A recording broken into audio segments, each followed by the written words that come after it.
ছবি থেকে লেখা কপি করার জন্য এর থেকে ভালো অ্যাপস আর হতে পারে না। এটা আমার দেখা সেরা এবং এখানে কোনো রকম অ্যাড আসে না। অ্যাপসে ঢোকার পর নিচে দেখুন এখানে ফটোস লেখা আছে, এখানে ট্যাপ করুন। ট্যাপ করার পরে যে কয়টা ছবি থেকে আপনারা লেখা কপি করতে চান সবগুলো একসাথেই কপি করে ফেলতে পারবেন। এরপর স্ক্যান এইখানে ট্যাপ করুন। ট্যাপ করার পরে স্ক্যান হওয়ার পরে এটা ক্রস দিয়ে দিন। এখানে নিচে ওই কপির যে অপশনটা আছে এখানে ট্যাপ করলে অটোমেটিক কপি হয়ে যাবে। দেখুন আমি একসাথে ৩টা করছি, তো পাল্টায় আমি সবগুলারই টেক্সটগুলো কপি করে নিচ্ছি। কপি করার পর আমি এই লেখাগুলো এখন নোটপ্যাডে পেস্ট করে দেখব যে অ্যাকুরেট হয়েছে কিনা।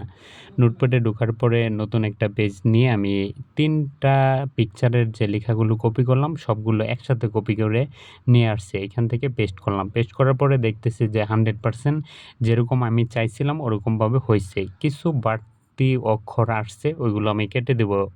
তো এই অ্যাপটা ডাউনলোড করার জন্য আপনারা আমার ভিডিওর ডেসক্রিপশন বক্সে যান, ওইখানে যাওয়ার পরে লিঙ্ক আছে, এখানে ট্যাপ করলে আপনারা সরাসরি অ্যাপটা ডাউনলোড করে নিতে পারবেন। এই অ্যাপে অনেকগুলো পিকচারের লেখা একসাথেই কপি করে নিতে পারবেন কোনো রকম অ্যাডের ঝামেলা ছাড়াই।